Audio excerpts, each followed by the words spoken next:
Hi there, Melanie again. I'm actually going to show you this third batch of ATCs that I made for the ATC swap that just opened over at the Filipino Scrapbookers Club and the Philippine Crafters Association. So I've already made 2 sets, and this is the 3rd set, and it's mostly using border punches and die cuts and a little bit of stamping. So let me just show you how I made it. We're going to make this one. So it's basically the same design. The only difference is the pattern paper that I used for the background and for the cage. So let's just put these away. Like I said, I'm going to show you how I made this one in particular. Okay, so I'm supposed to make 51 ATCs, and already made 49, so these are the last couple that I'm making. So I started with this very light pink, like a blush, linen cardstock as a base, and I punched out this shape. It's a scallop with smaller hearts, and then I just need to glue that on. My bottle of glue is slowly running out, so I'm just applying the glue to this punch shape. 5, 6, 7. So I just need to paste that. Now, when I glue it on, I want the base, the pink cardstock, to cover the hearts, so that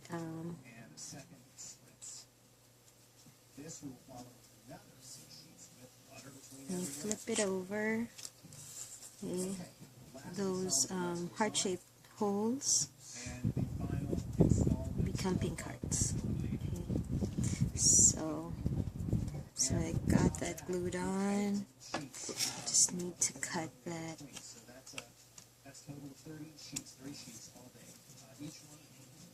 The extra.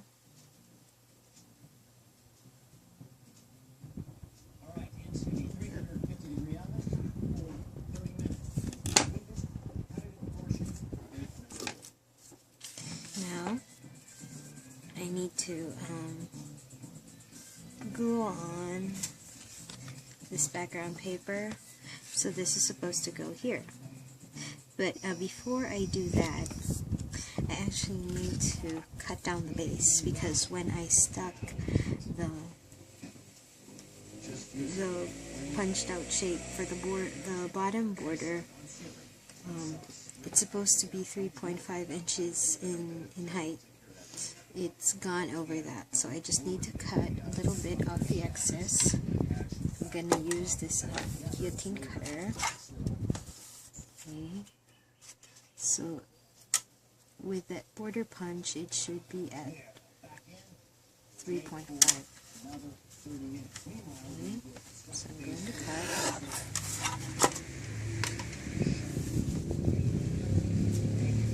I need to glue this down and do another cut, because there's some excess again. Okay. And just put glue.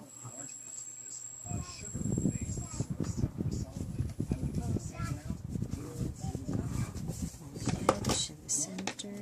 And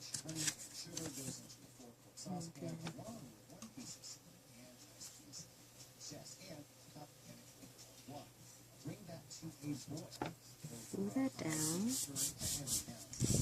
Make sure it's nice and flat. And then I'm going to cut the excess pattern paper. It's actually a little heavy. It's a little more like cardstock. Okay. So now we have the base for our ATCs.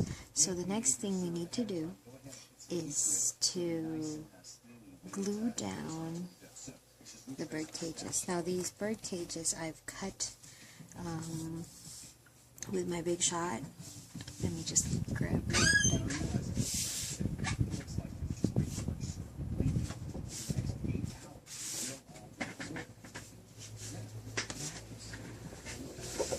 So the bird cage comes from this set. It's this and that graceful. These are the thin die cuts from Sizzix, and I used this one for this ATC.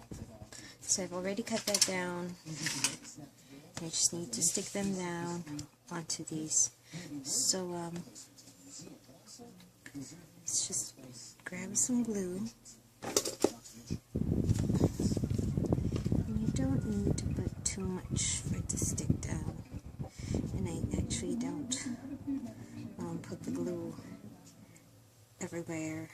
Actually, just some strategic places. And when you stick it down,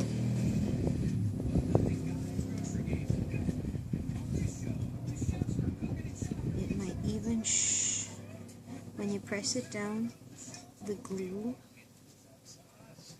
might even come through a bit, but you don't have to worry about that because it eventually dries up and it'll just, you know, look the same. It has a matte finish after you glue it. I mean, I've seen it with the previous ATCs that I did, so although I really don't like putting too much glue. You try to minimize the mess that you make. Not too much. So here we are. So we got those bird cages glued down. Okay. And then we cut off the extra on the top.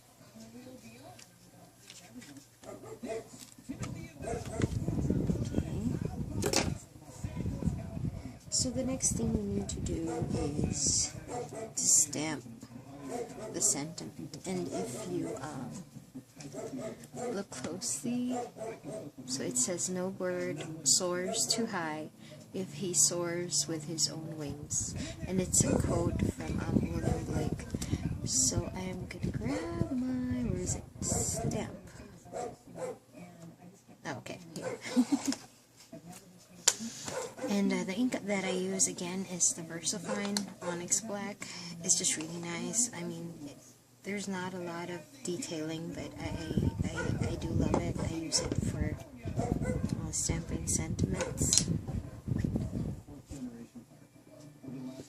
I'm just putting your glue, your ink, and then you just need to align it at the bottom and the right. So this is actually a rubber stamp. I need to rock it a bit because here on the left is the cage. So if I don't press it down really hard, then the word won't even show up. In fact, in some of the ATCs, the no bird part is not very clear, but I guess you can draw from context clues because you'll have a bird there that looks like it's in flight. So let's just do the second one. Again, align it along the bottom and the right. So I'm rocking it on the left side. I'm pressing really hard. Okay. So the looks great. Oops. The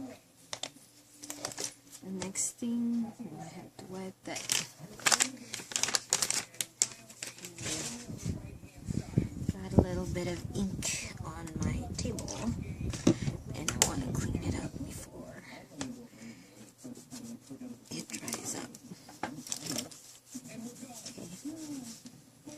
Okay. So, next thing we need to do is to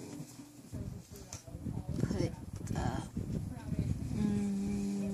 I'll say the rhinestone. So there's a pink rhinestone up here on the bird cage. I'll just grab a couple here.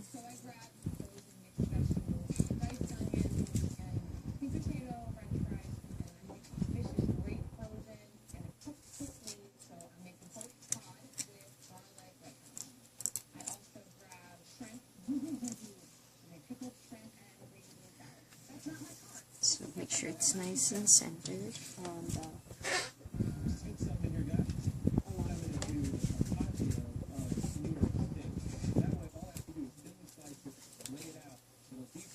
Now, the last thing we need to attach is the bird. I haven't decided on it, but I didn't put eyes on the bird. I think it looks okay because it's a pattern paper, but I don't know if I'll change my mind about that. But for now, it looks okay without the eyes. Could use teeny tiny rhinestones for the eyes or something. So I am using glue dots to attach the bird. So I'm putting it on the belly. So I'm not gluing the whole thing down, and the glue dots allows it not to lay too flat on the ATC, so it gives it a little bit of dimension. And by the way, this bird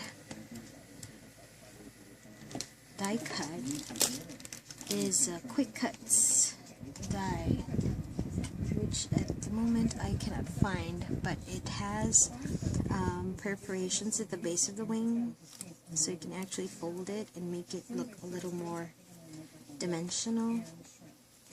But since this is an ATC and it might go inside, you know, an ATC sleeve, I'm going to stick it down, but with a thicker adhesive. So I'm going to use these double-sided foam strips, and it's thicker than the glue dot. So after you glue down those wings, they're still sort of, you know, sticking up a little bit higher than the body of the bird. Oops. So there. And it is done. It actually takes more time to prep everything and get everything together, but once you got, you know, the punch outs and the die cuts and everything else, it's pretty easy to make. Oopsie. I did not realize that it wasn't completely finished until I watched back the videos. Not done with this yet, apparently. This is how it's supposed to look like. And if you're very observant, you've probably noticed that I haven't rounded the corners yet. And there's one little step that I need to do over that. So, I take it back, I'm not done yet. I just need to round the corners. So I'm using this really small corner rounder from, I think this is EK Success. Though I am not sure, what the radius is. Now here is the thing, I already stuck the rhinestone there without So I'll just remove that. Yeah, I should have done this like before I probably stuck the bird down and then rhinestones down. But yeah. So for this one, I used to have problems with this corner rounder because, well, at least for the papers that are not so thick, it just ruins the paper. It doesn't cut cleanly. But for cardstock, it seems to do the job sufficiently. So let me just finish this off. Oops. Okay.